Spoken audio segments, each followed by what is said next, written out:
All right. Hello, everyone. I am Nancy Rebecca with Intuitive Mind, and I am here with Maria O'Farrell Carr, who I am going to be co-hosting, co-leading with her on our upcoming Ireland tour, May 6th through the 15th, called Vibe with Your Tribe. And I traveled with Maria back in 2015 with a group. There were 33 that had come with us, which of course, I know in Ireland is quite a magical number, anything to do with threes. So I thought it was quite incredible that we had 33 people on the trip. And then you invited me to come back again. And I was saying that this trip, the vibration of the trip is quite high. But just when you look on the itinerary of all the things that you selected just for me, the things that you know that I like, and our groups that like to travel with me and the things that that we're interested in, ancient mysticism and magic and energy and goddesses and angels and the earth grids. We're interested in all of those and sacred sites. So I had a lot of questions, but I have to say, there was one point, I never got to ask you about this. We were on the bus traveling from one place to another. And I remember feeling this overwhelming feeling of giants. Like the energy was so strong that I actually thought that I could look around and look out the bus window and I would see a giant moving past. I mean, it was that intense of a feeling. And so I remember making my way up to the front of the bus and I said, Maria, I'm really feeling this kind of freaking me out a little bit, this giant energy. And I remember you told me the Gaelic name, I think, for giants, or the Irish name, and then you kind of went off a little bit about the giants, as if it was the most normal thing in the world. So could you tell the people who are watching this a little bit more about that energy that they might experience coming on the tour with us, and that giants have history in Ireland?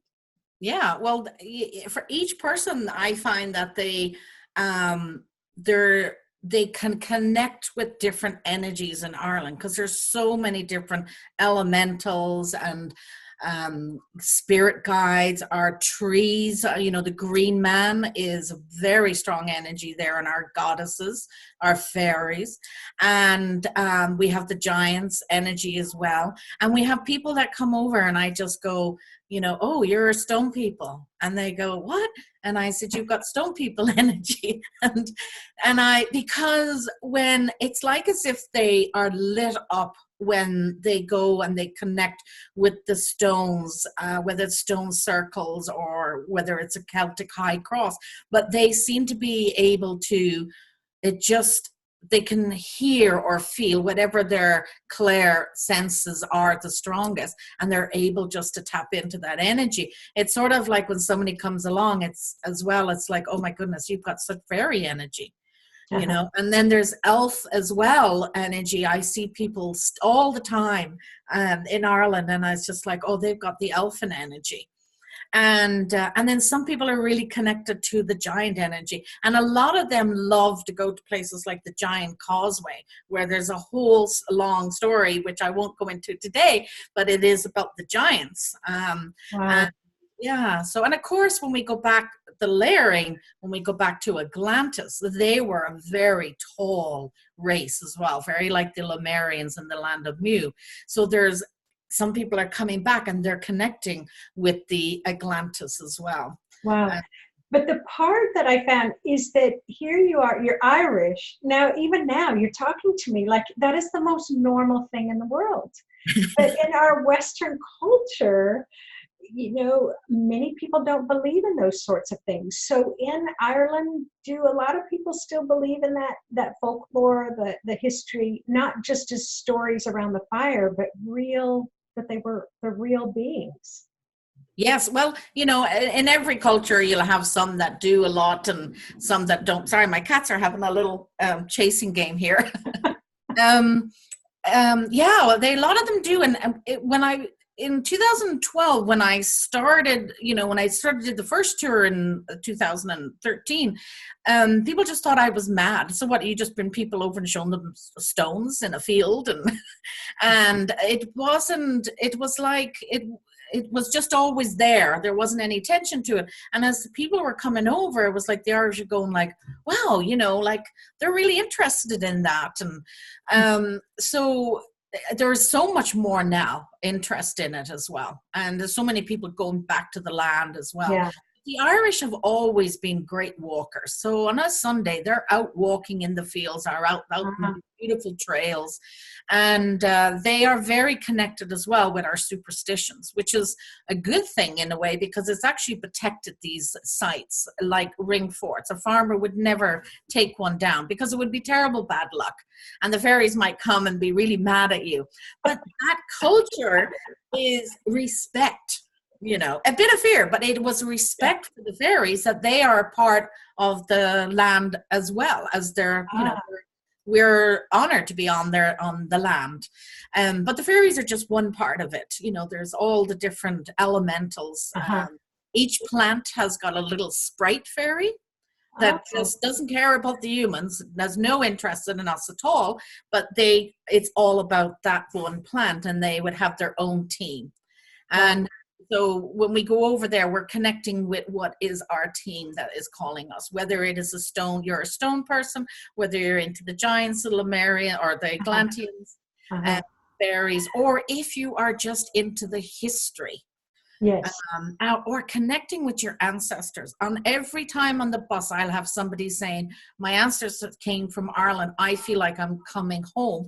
And there is a time during the tour that they just come and well up, because there is such a feeling of coming home.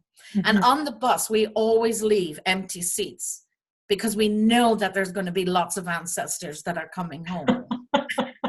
So we have to leave space for them on the bus for when it's their time. Yeah. Because a lot of the times when you left Ireland, you knew on the ships, you knew you were not coming home. You knew probably your children weren't coming home. Maybe your grandchildren might be able to come back to Ireland. Wow. And a lot of the times it's now this generation that are coming back. And so when they come back, their ancestors who have been waiting are coming with them. And I'm just getting a little, because it's so beautiful for the people that have that, that's why they're coming. Yeah. It's like the land hasn't forgotten you and hasn't forgotten where you come from. And even if they're not originally from way back in Ireland, there's, it's going back to connecting with the land. And that's my sense. There's like an activation that seems to happen when your feet touch the earth there, even if you're, as you said, you may not have recorded history of being from Ireland, but there's that magic and that mysticism and the ancientness of the history there that does activate you in a different way. And so I want to talk a little bit about the ancestry, because when you invited me, and as I said, that had never really been on my bucket list, hadn't even been on my radar, but I knew that there's a divine purpose in everything. So I started doing some research, and I went to talk to my parents, and then finding out that, yes, on my mother's side was the O'Shaughnessy's. And so I mentioned this to you, and it was such a surprise for me, because I didn't know that I had an Irish lineage. But this is what you did is that you kind of detoured the bus a little bit. It's like you ended up kind of going a different route. You didn't tell anybody on the bus where you were going. And the bus pulls up into the parking lot, and we all get out and we walk across the road, and there's this enormous megalithic stone structure. And you said, Nancy, this is your family's stone circle. Yeah. And I just lost it. I just could not. And you're right, that feeling that comes, that it's like I'm connecting with my ancient ancestors here. Yeah, it was very powerful. Do you remember that? I do, because I'd never been to this one in Limerick. I didn't even know it was there. And so when I had got talked to you and where your family was, I then was able to find out that this is a connection here. And I knew we were going through it, but we're just going through it. And I was like, there's got to be a reason why this is happening. And that's when I found this one. It's actually one of the largest ones in Ireland. Wow. It is quite a journey to get there, because the roads sort of go like this, bump, bump, bump.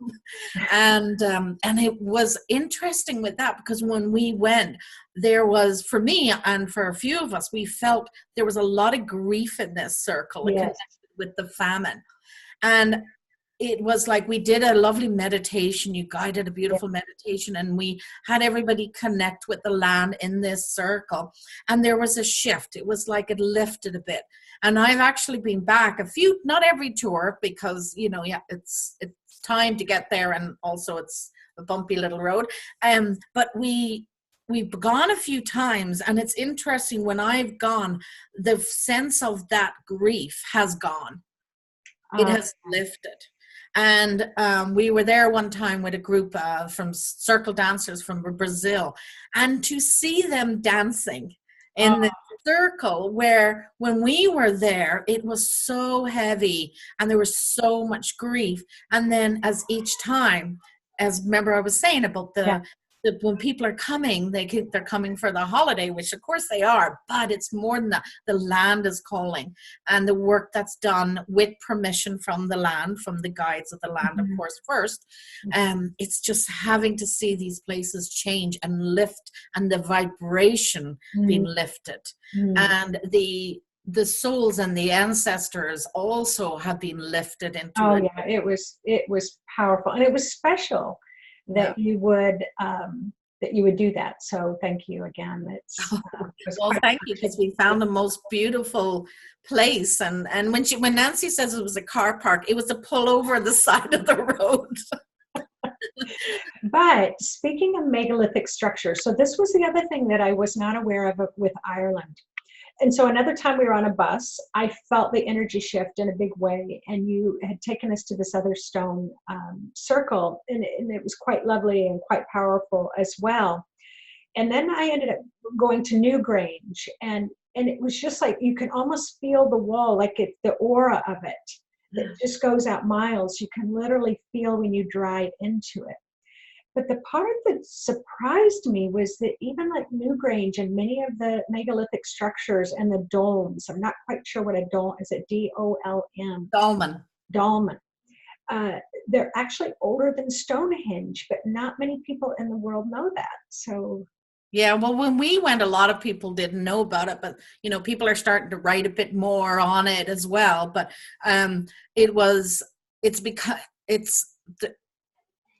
I think it's definitely older by the first stage of Stonehenge. It's older than that, but it's also older than the pyramids in Egypt. Oh, wow. It's also older than the temples in Peru. Oh my goodness. Yeah. But what is interesting is that there is something similar about these, the way they're built in certain ways. That it's like as if the information was downloaded to different places. So in Ireland, remember I was saying with the Hill of Uisneach is the womb of Ireland, where the ley lines are birthed from.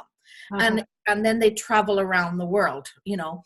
So one of the ley lines that comes up, you know, it's connected with the Sligo place that we're going to go see, but then it goes over to Newgrange and the Hill of Tara and but then it goes all the way over this ley line that goes over to Giza, the pyramids in Giza. Oh my, wow.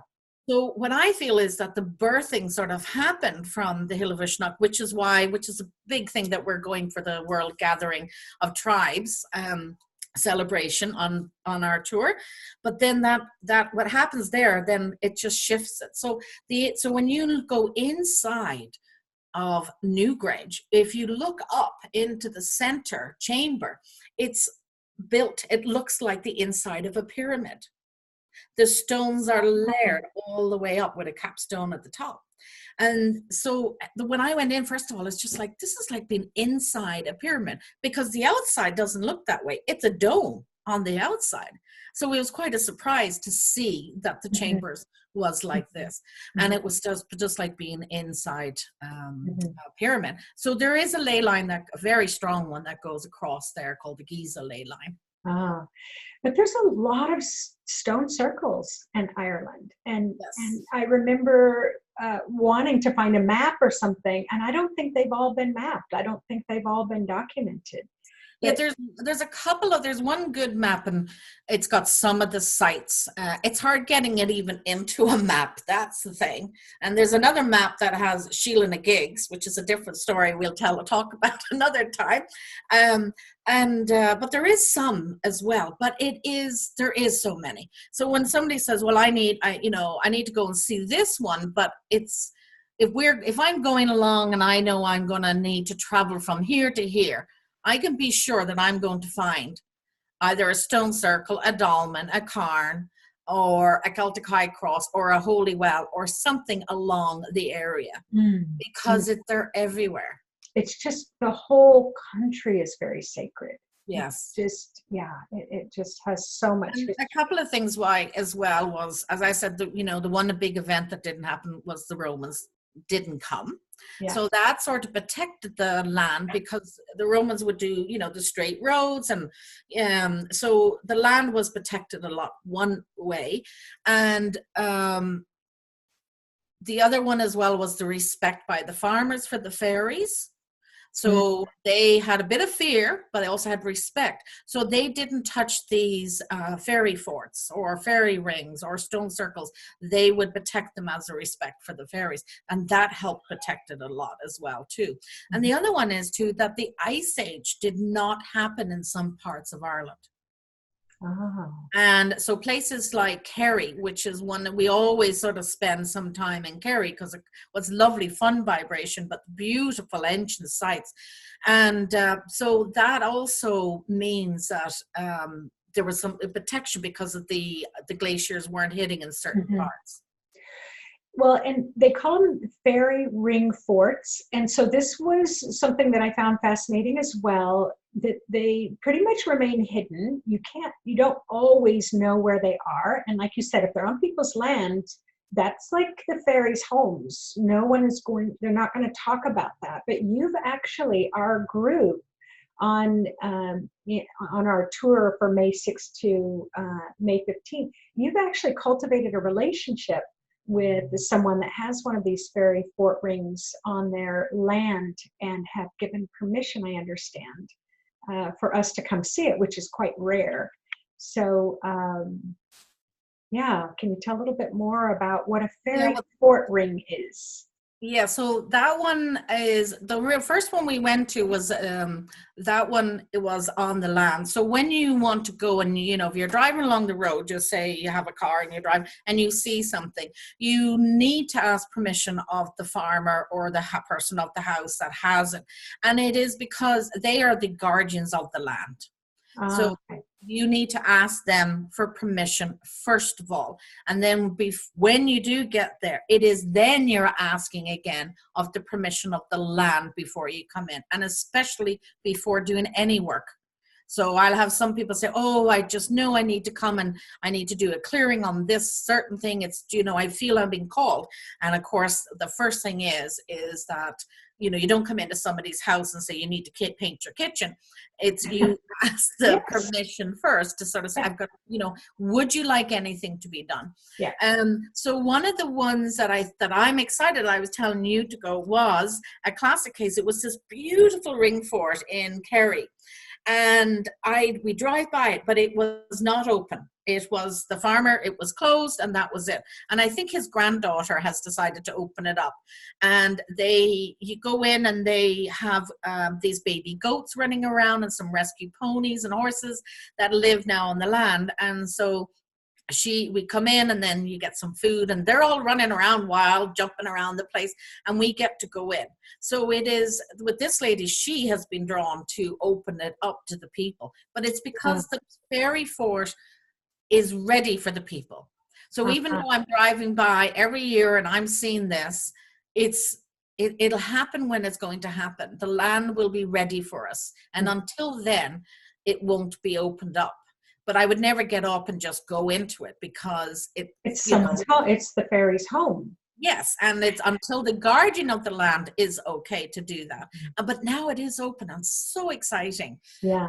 And you teach workshops about this, don't you? I mean, and even on the trip, you and I are both very sensitive to land and asking permission, and that the land is living and the forest is living, and that the elementals and the deities, that they exist just on another dimension. So for people coming on the tour, they get to learn those little extra ways of